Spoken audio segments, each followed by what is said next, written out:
नमस्कार दोस्तों, पीएलटेक्स में आपका बहुत बहुत स्वागत है। दोस्तों आज की इस क्लास में हम लोग सीटेट मैथ एंड साइंस का प्रीवियस ईयर का क्वेश्चन पेपर लेकर आया हूं और यह क्वेश्चन पेपर 6 फरवरी 2023 का पूछा गया क्वेश्चन पेपर है और इस क्वेश्चन पेपर के अंतर्गत हम लोग साइंस के 30 क्वेश्चन को सॉल्व करने वाले हैं दोस्तों। और दोस्तों इस चैनल के माध्यम से आप सभी क्वेश्चन पेपर को सॉल्व कर सकते हैं प्रीवियस ईयर के 1 बाई 1 करके, और इसी वीडियो के डिस्क्रिप्शन में आपको लिंक मिल जाएगी, वहाँ पर जाके आप लोग सॉल्व कर सकते हैं। दोस्तों यदि आप हमारे चैनल पर नए हैं तो चैनल को सब्सक्राइब कीजिए, लाइक कीजिए, शेयर कीजिए। आइए शुरू करते हैं क्वेश्चन नंबर 61 से। क्वेश्चन नंबर 61 है यहाँ पर, एक्स कोई पौधा है जो सुपोषी के साथ साथ विषमपोषी भी है, एक्स क्या हो सकता है, यहाँ पर आपको बताना है। तो राइट आंसर होगा ऑप्शन ए, घटपाड़ी पिचर पादप। यह एक कीट भक्षी पादप है और यह आंशिक रूप से सुपोषी और आंशिक रूप से विषमपोषी होता है। तो एक्स घटपाड़ी पिचर पादप पौधा है, तो ऑप्शन ए इस क्वेश्चन का सही जवाब बनेगा। शैवाल ऑप्शन बी में दिया गया है दोस्तों। तो शैवाल क्या होते हैं? तो शैवाल पादप जगत का सबसे सरल जलीय जीव है जो प्रकाश संश्लेषण क्रिया द्वारा भोजन का निर्माण करता है। ऑप्शन सी की बात करेंगे, अमरबेल। तो ये पादप परजीवी हैं और अमरबेल किसी दूसरे सुपोषी पादप जैसे बेर और बबूल से अपना भोजन प्राप्त करते हैं, क्योंकि अमरबेल में क्लोरोफिल नहीं होता है। इस बात को भी आप लोग ध्यान रखिएगा। ऑप्शन हम डी की बात करेंगे, कवक। तो कवक अपना पोषण मृत एवं सड़े गले जैव पदार्थों से प्राप्त करते हैं और ये मृतोपजीवी कहलाते हैं। बढ़ते हैं अगले क्वेश्चन की ओर। क्वेश्चन नंबर यहाँ पर 62 दिया गया है। आपको 3 परखनलियों में गुलाबी रंग का गुड़हल के पुष्प का विलयन दिया गया है। आप पहली परखनली में विलयन ए की 2 बूंदें डालते हैं और उसका गहरा गुलाबी रंग हो जाता है। आप दूसरी परखनली में विलयन बी की 2 बूंदें डालते हैं पर रंग में किसी तरह का परिवर्तन नहीं होता। आप तीसरी परखनली में विलयन सी की कुछ बूंदें डालते हैं तो हरा रंग हो जाता है। विलयन ए बी सी की प्रकृति की पहचान करें। तो क्वेश्चन नंबर 62 का जो आंसर होगा ऑप्शन सी हो जाएगा, अम्लीय, उदासीन और क्षारकीय। अगला क्वेश्चन नंबर 63 की यहाँ पर हम लोग बात करेंगे। किसी अवशिष्ट जल शोधन संयंत्र में निहित निम्नलिखित प्रक्रमों को सही क्रम में व्यवस्थित कीजिए। तो क्वेश्चन नंबर 63 का जो राइट आंसर होगा वो ऑप्शन सी हो जाएगा। मध्य में ढलान लिए एक बड़े टैंक में जल को रखा गया है। माफ़ कीजिएगा, यहाँ पर जो राइट आंसर होगा ऑप्शन सी हो जाएगा, BEDCA इसका सही जवाब बनेगा। अगला क्वेश्चन नंबर 64 है। एक सेल और एक स्विच वाली एक परिपथ सर्किट के खुले सिरों के तारों को एक के बाद एक निम्नलिखित तारों से जोड़ा जाता है। तो यहाँ पर इस क्वेश्चन का आपको राइट आंसर देना है। तो 64 का यहाँ पर जो राइट आंसर होगा दोस्तों ऑप्शन बी हो जाएगा, बी में अधिक ऊष्मा पैदा होगी। अगला क्वेश्चन नंबर 65 है। R1 यहाँ पर दिया गया, बिना बुझा चूना क्विक लाइम जल के साथ प्रतिक्रिया करे, बुझा चूना स्लेक्ड लाइम उत्पन्न करता है। तो यहाँ पर R2 दिया गया है, बुझा चूना कार्बन डाइऑक्साइड के साथ प्रक्रिया करके चूना पत्थर उत्पन्न करता है। तो R1 व R2 के संबंध में निम्नलिखित में से कौन सा सही है, आपको यहाँ पर चयन करना है। तो यहाँ पर जो राइट आंसर होगा ऑप्शन ए हो जाएगा दोस्तों। क्वेश्चन नंबर ऑप्शन ए सही जवाब बनेगा, संयोजन प्रतिक्रिया।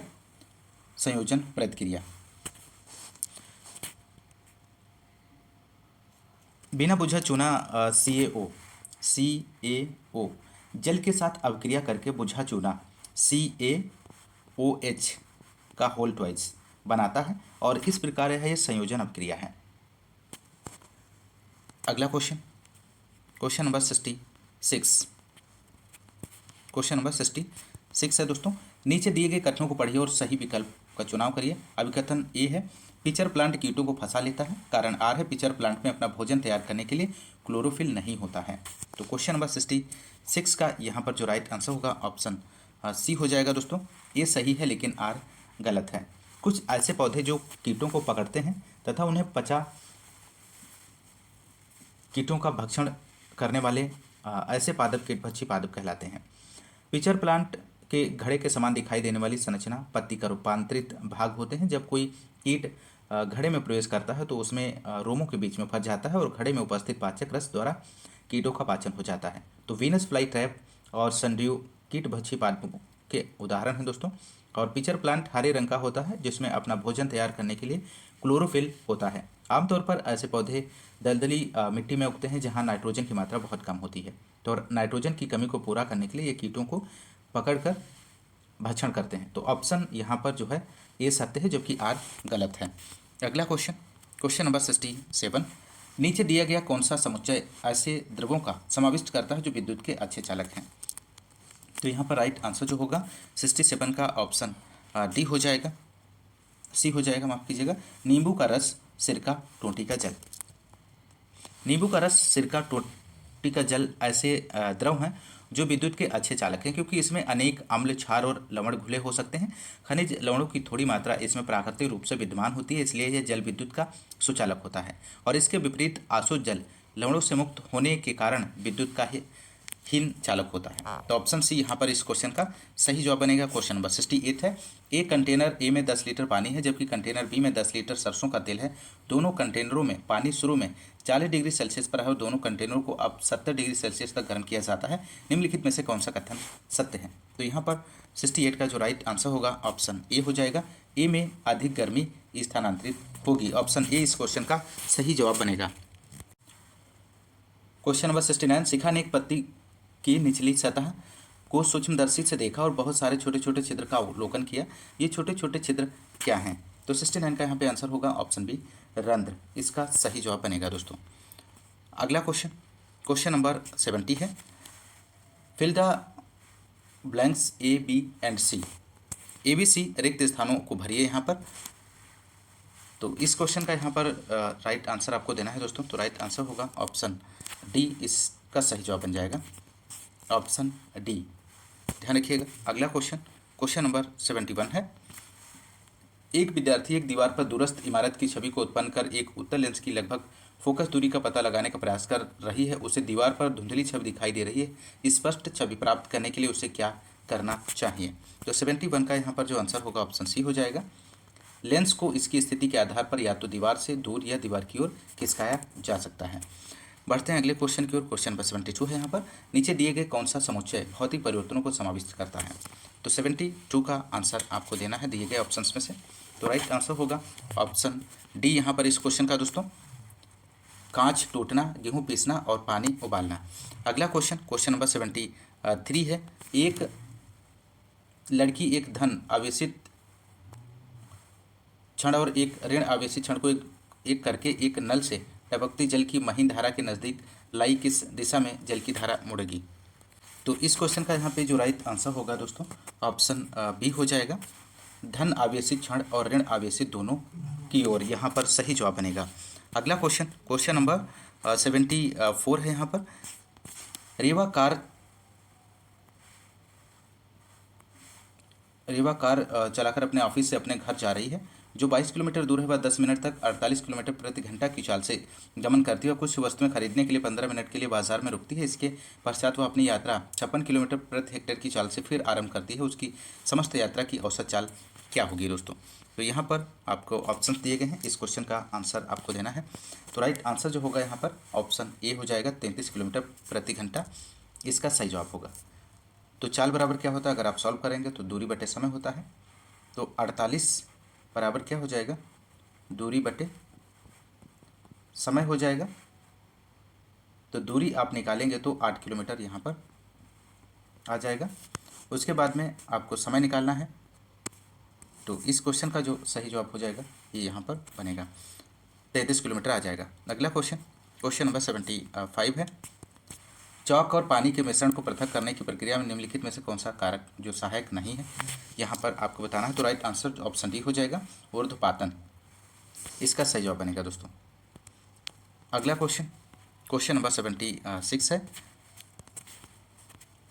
76 चरण ए दिया गया है। कॉपर सल्फेट पाउडर और गर्म जल की अल्प मात्रा में सल्फ्यूरिक अम्ल की कुछ बूंदें डाली गई हैं। चरण बी है। उपरोक्त को ठंडा करने पर नीले रंग के क्रिस्टल पृथक हो गए हैं। तो क्वेश्चन नंबर 76 का यहाँ पर जो आंसर होगा दोस्तों ऑप्शन सी हो जाएगा। चरण ए एक रासायनिक परिवर्तन और चरण बी एक भौतिक परिवर्तन है। ऑप्शन सी सही जवाब बनेगा। क्वेश्चन नंबर अगला 77 है।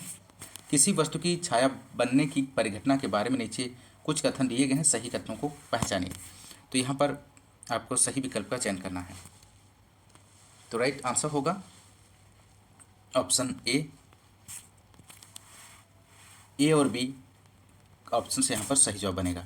अगला क्वेश्चन 78 की बात करेंगे। यहाँ पर नीचे दिए गए कथनों को पढ़ें और सही विकल्प का चयन करें। S1 है सितार के तारों को कसने से इससे उत्पन्न ध्वनि की तारत्व कम हो जाता है। S2 है ध्वनि का तारत्व दूरी में तनाव पर निर्भर करता है। तो क्वेश्चन नंबर 78 का जो यहाँ पर आंसर होगा ऑप्शन सी हो जाएगा। S1 गलत है तथा S2 सही है। इस क्वेश्चन का सही जवाब होगा। नेक्स्ट क्वेश्चन नंबर 79, निम्नलिखित में से सही कथन को पहचानिए। तो सही कथन का आपको यहाँ पर चयन करना है। 79 का जो आंसर होगा दोस्तों ऑप्शन डी हो जाएगा। ऑप्शन डी, बलुआ मृदा में पानी के रिसने की दर चिकनी मृदा में पानी के रिसने की दर से उच्चतर होती है। क्वेश्चन नंबर नेक्स्ट यहाँ पर क्वेश्चन नंबर 80 दिया गया है। एक शिक्षक ने तांबे के तार के एक लंबे टुकड़े का एक लोहे की कील पर कुंडली के रूप में लपेटा। परिपथ पूर्ण करने के लिए तारे के खुले सिरों को स्विच के रास्ते एक सेल से जोड़ा गया है। स्विच बंद करने पर क्या होगा? तो क्वेश्चन नंबर 80 का आंसर आपको देना है यहाँ पर। तो राइट आंसर जो होगा ऑप्शन डी हो जाएगा। ऑप्शन सी होगा दोस्तों। यहाँ पर लोहे की कील एक अस्थायी चुंबक की तरह व्यवहार करेगी। तो आप लोग क्वेश्चन नंबर 81, छात्रों में आलोचनात्मक सोच के विकास के लिए शिक्षा द्वारा निम्नलिखित में से किस क्रिया पर जोर दिया जाना चाहिए?